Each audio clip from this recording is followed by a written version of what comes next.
A little bone to pick with you. Growing up in Alabama, I was the only Cody for like 700 miles. Then you start talking about your son, Cody, and now they're like Starbucks. There's a Cody in every corner. My name is Cody, and if I was listed on the New York Stock Exchange, would you invest in me?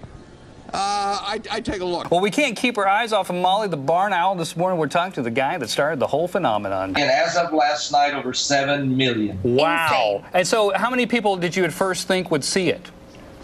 We started out with 10. When we got to 40, I asked some people out there, I said, do you think we can get to 50? Good morning, it's 7:21. I'm Cody Stark. Well, police in Sacramento are investigating what they say may be a serial rapist. It's Bob right there. He was only 24 years old when he won the medal.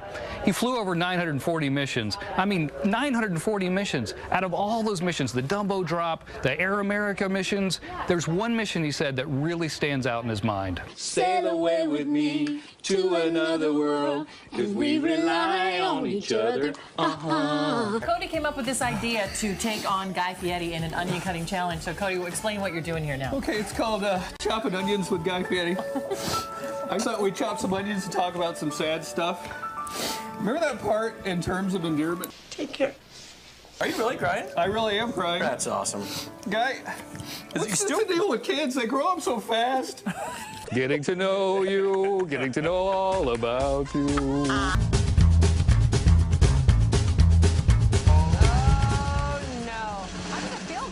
Like a guy is bouncing on my noggin.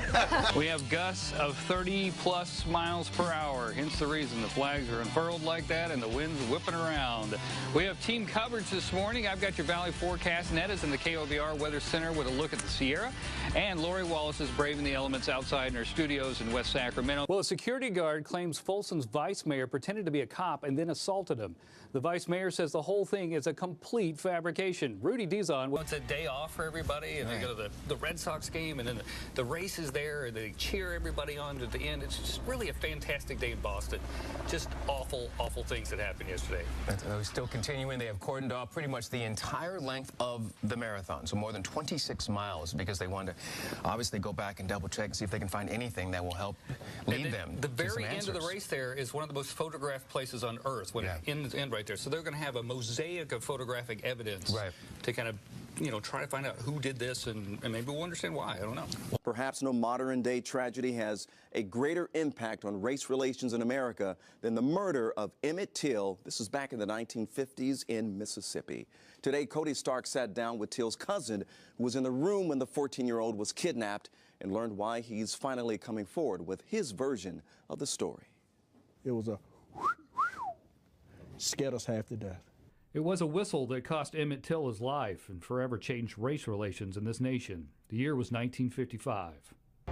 It was here that the Chicago Negro boy, Emmett Till, is alleged to have paid unwelcome attention to Roy Bryant's most attractive wife.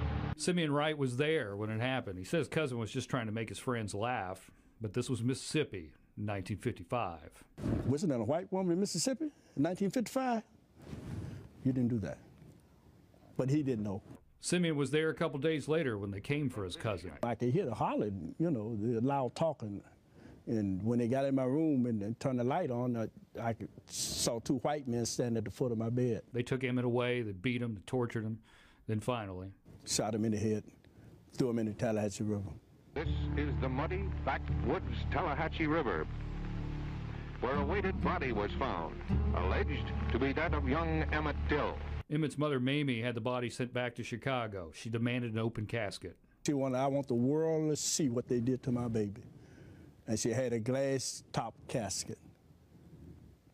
And the whole world got to see what racism looked like. And the world did see. Emmett's battered corpse was shown in magazines. Network News showed it. Bob Dylan wrote a song about it. This war's fateful tragedy. Rosa Parks said that she was thinking of what they did to Emmett when she refused to give up her seat. It changed attitudes everywhere. For years, Simeon didn't talk about what happened. It was just too hard. Then he had the courage to write down what happened in this book so he'd never forget. Don't forget what happened to Emmett. Please don't forget.